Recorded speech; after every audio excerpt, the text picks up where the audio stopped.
বলতে চাইছিলাম, এটা বলা খুব জরুরি। ইদানিং দেখা যাচ্ছে যে কুকুরের উপদ্রব বেড়ে গেছে, কুকুর বিড়াল, খেয়াল করছো? কুকুর বিড়ালের উপদ্রব খুবই বাড়ছে। এটা যদি কখনো খামচা দেয় বা কামড় দেয়, এর লালাতে কিন্তু জীবাণু থাকে। আর এই জীবাণু কি রোগ হয়? জলাতঙ্ক। জল আতঙ্ক মানে পানি দেখলে ভয় পায়। আর এই রোগ যদি একবার সংক্রমণ হয়, একবার, তাহলে সেটার বাঁচে না।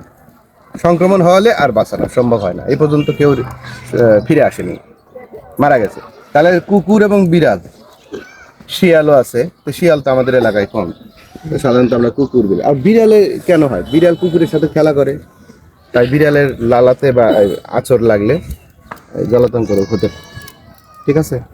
তাহলে আমরা কি করব, যদি কুকুর এবং বিড়াল যদি কখনো খামচা দেয় বা কামড় দেয়, তাহলে ওই জায়গাটার সাথে সাথে ক্ষারযুক্ত সাবান দিয়ে ধুবো 20 মিনিট। কয় মিনিট? 20 মিনিট। আবার সবাই বলো, কয় মিনিট? 20 মিনিট। কি দিয়ে ধুবো? সাবান। কি সাবান? ক্ষারযুক্ত সাবান। না না, গায়ে দেওয়া সাবানটা না, কাপড় কাচার সাবান যেটা আছে না, পচা সাবান হতে পারে, পচা সাবান হতে পারে। সেই সাবান দিয়ে ভালোভাবে 20 মিনিট ধৌত করব। এবং সাথে সাথে আমরা কি করব, এই যে কবিরাজি চিকিৎসা যে আমরা করি না, হ্যাঁ, কবিরাজি চিকিৎসা আমরা তো অনেক নাম করছে গ্রামের। হাসপাতালে মোটামুটি কম টাকায় চিকিৎসা হয়, কোনো হাসপাতালে ফ্রি দেয়। তাহলে আমরা কি করব, যদি কুকুর এবং বিড়াল যদি কখনো আঁচড় দেয়, তাহলে লজ্জা না করে, ভয় না করে, সাথে আমরা কি করবো, আগে সাবান দিয়ে 20 মিনিট এবং সাবানে ফেনা তুলবো। ধরো হাতে দিল, তাহলে এইভাবে ডলতে থাকবো, ফেনা উঠাবো। হ্যাঁ, মনে থাকবে? সবারই মনে আছে তো? আর দ্বিতীয় কাজটা কি, যত দ্রুত সম্ভব 24 ঘন্টার মধ্যে কি করবো, ভ্যাকসিন দেবো। হাসপাতালে যদি না হয়, তাহলে প্রাইভেট ভাবে পাওয়া যায়।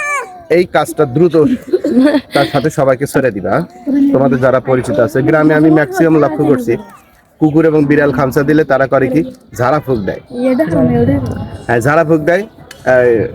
মথুরাপুর একটা কি এক কবিরাজ আছে, ঝাড়া দেয়, সে নাকি ভালোই জলাতঙ্ক রোগের চিকিৎসা করে।